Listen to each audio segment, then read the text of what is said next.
Hello guys, ito naman yung pinaluto ni Amo. Galing to sa TikTok University. Pinasa niya lang to sa akin ang link na to and then sabi niya ito daw yung lunch. Ang tawag dito ay liar shish barak. Liar dahil parang lasa lang siya ng shish barak pero hindi talaga to ang tunay na shish barak. So una, gumamit ako ng panggisa dyan, butter at olive oil para hindi masunog ang butter. And then naglagay ako or nagisa ako ng maraming sibuyas. Gisahin lang hanggang sa malutong mabuti na or magisang mabuti yung sibuyas. And then inad ko na yung ground beef. Mga half a kilo siguro yung ground beef na ginamit ko dyan. Pero sabi ni Amo, marami pa daw yung ground beef na nilagay ko. Pagsunod daw, kuntian ko lang daw. Sa pangpalasa naman, black pepper powder. Naglagay ako ng kunting mixed spices. Tapos naglagay ako ng kunting cinnamon powder din. Half magic cubes. Yun lang at nag-add ako ng kunting salt dyan. Minikos-mikos ko lang yan hanggang sa mag-brown na yung ground beef. Pag mag-brown na at mag-oily na siya konti ay okay na yan. In a separate pot, nagpakulo ako ng tubig dahil nagpakulo ako ng macaroni shells. Dapat pala daw yung gamitin ko dyan ay yung mas mini pa talaga na macaroni shells. Kung na-boiled na kasi yung macaroni shells ay lumaki na. Eh, dapat mini daw talaga yung ilalagay dyan. So, dito naman tayo sa sauce.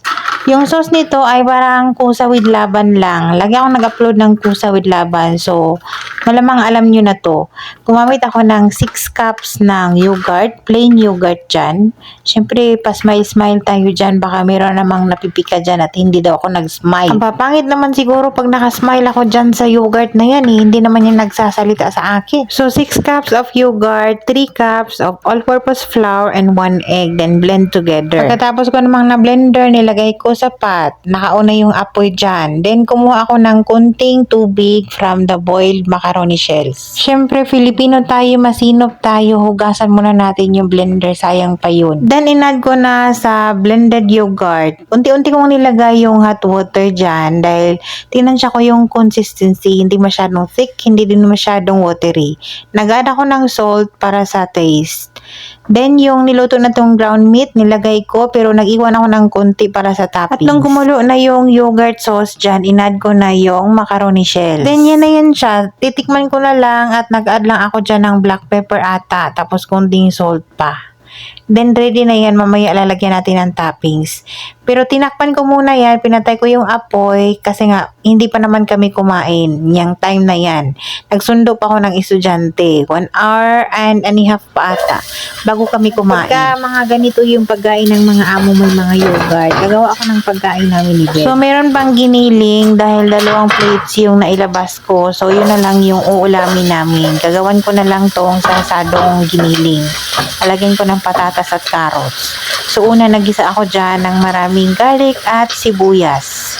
Then, inad ko na yung giniling na natira. Yung mga alaga namin kumakain din ito, lalo na si Basma. Gisahin lang natin mabuti hanggang maluto yung ground beef. At pagka brown na yung meat, ay pwede na tayong maglagay ng pangpalasa. Nag-add ako dyan ng oyster sauce. Yung pagkain pala ng mga amo guys, yun na yun. Walang rice yun dahil meron na yung macaroni shells. At nag-add ako ng black pepper powder dyan. Nag-add ako ng konting soy sauce. Pagka mga ganyan yung ulam ng mga amo, syempre maghanap talaga kami ni Belle ng rice. At naglagay ako ng tomato paste. At ginisa ko munang mabuti yung karni na may tomato paste para maluto yung tomato paste at hindi siya masyadong maasim. Nag-add ako ng konting aji dyan. Ajinomoto. Lalagyan ko pa sana yan ng green peas. Kaso lang naisipan ko na marami na yan. Hindi na din namin maubos ni Belle.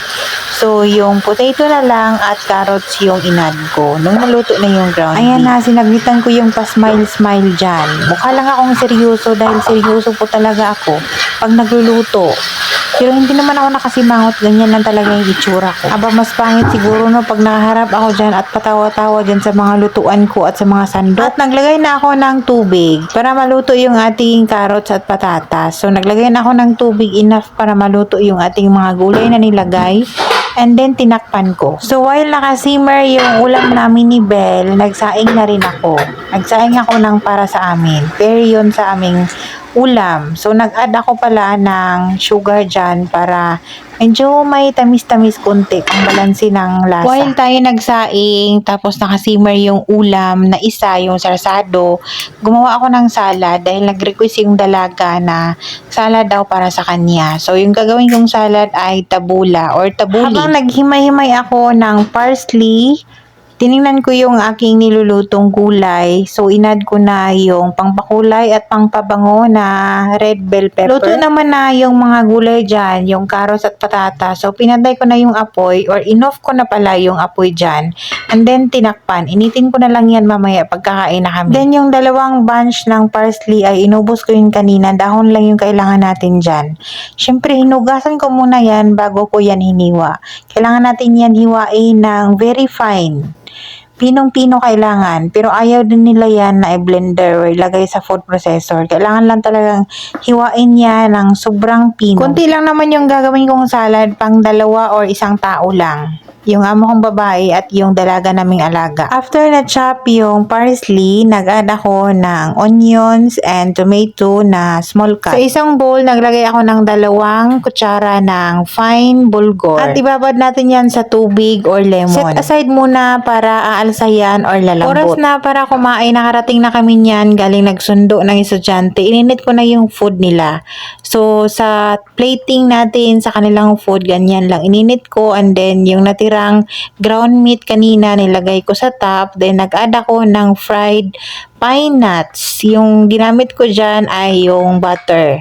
So, sinali ko yung butter para maganda tingnan. So, ready na yung food nila. Ganyan lang. Sobrang natuwa naman yung amo ko dyan dahil yummy daw. Ito naman yung parsley na hiniwa natin kanina na merong kamatis at sibuyas. So, yung binabad nating bulgur kanina, inad natin dyan. Pwede yun ibabad nyo diretso sa lemon. So, yung ginamit ko muna kanina ay tubig para matansya ko yung asim. So, nag-add na ako dyan ng maraming olive oil kasi dapat maraming olive oil yan. At nag-add ako ng salt at lemon. Yun lang, haluin lang yan mabuti at yun na yung tabula na tinatawag or parsley. So, for the plating tayo, yung gagamitin dapat dyan na lettuce is yung Roman lettuce. Pero yung gamit namin lettuce dito sa bahay is iceberg lettuce. Pero okay na yan. For the design lang yan sa gitna. Kinuha ko lang yung pinaka-inner part ng lettuce. So, ready na yung food nila. Habang kumakain yung mga amo, syempre kakain din kami. Inimit ko na yung pagkain namin ni Belle. So, for the plating tayo, kain tayo guys. Yun na yung ulam namin. Siyempre, Filipino tayo. Iba talaga pag mayroong rice. Kain. Si Madam Lisa. Seryoso yan. Gutom na. Dito sa bahay, isang beses lang talaga madalas yung heavy meal namin. And madalas lunch yun. Kaya rice talaga kami. So hanggang dito lang muna guys. Thank you so much for watching.